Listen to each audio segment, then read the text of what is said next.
a single security camera, a phone's headphone jack, and 23 months in solitary confinement. These seemingly unrelated details could overturn one of Indiana's most controversial murder convictions.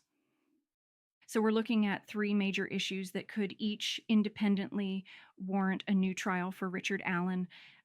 That's right. And what makes this fascinating is how digital evidence years after the fact is challenging the entire prosecution narrative.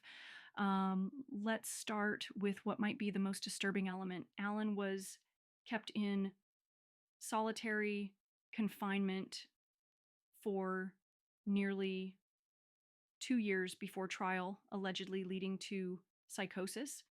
And this all stems from a procedural issue where he didn't have legal representation exactly. During what's called a safekeeping proceeding, Allen had no lawyer present despite having already retained counsel. His attorney wasn't even notified when Allen was transferred between facilities. Well, that brings us to the timeline discrepancy that seems to completely unravel the prosecution's case. Oh, this is where it gets really interesting. The prosecution built part of their case around Brad Weber's testimony that he arrived home in his white van about 2:30. They actually told the jury this was a detail only the killer would know. But the security camera footage tells a completely different story, doesn't it? It shows Weber couldn't have arrived until 2:44:54 p.m. And here's why that timing is crucial. The victim's phone stopped moving at 2:32 p.m. This completely destroys the prosecution's timeline and raises serious questions about whether they knowingly presented false testimony. And then there's this fascinating detail about Ron Logan's alleged confession to another inmate. Right, Logan allegedly confessed to inmate Richie Davis, providing specific details that weren't public knowledge at the time, including the use of a box cutter. What's remarkable is that this detail only became significant during the trial when the medical examiner suddenly changed his opinion about the murder weapon. You know what really strikes me as odd? The technology aspect with the victim's phone and those headphone logs.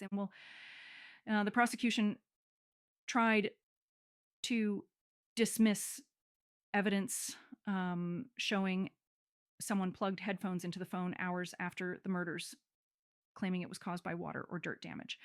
But defense expert Stacey Eldridge's affidavit completely dismantles that theory. There's no scientific evidence suggesting damage could cause these specific log entries. So we have digital evidence from multiple sources, all pointing to problems with the prosecution's case exactly, from security camera footage to phone logs to forensic analysis.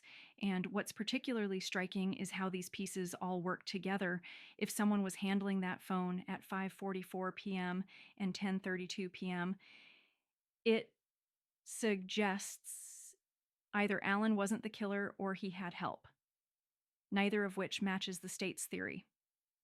This really highlights how crucial post conviction review can be in our justice system. And it raises some serious questions about how many other cases might have similar issues that haven't been discovered yet.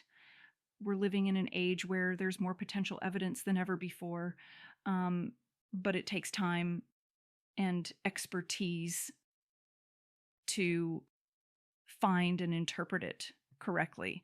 Well, the implications for future cases could be significant, especially regarding how courts handle digital evidence. Looking ahead, this case might set important precedents about how courts evaluate post-conviction evidence, particularly when it comes to technological proof that contradicts witness testimony. The real question now is which of these issues, the constitutional violation, the timeline discrepancy, or the alternate suspect, will the court find most compelling? And it really demonstrates why we need robust post-conviction review procedures. You know, at the end of the day, this case shows that justice isn't just about getting a quick conviction, it's about getting it right, even if that means taking a second look years later when new evidence emerges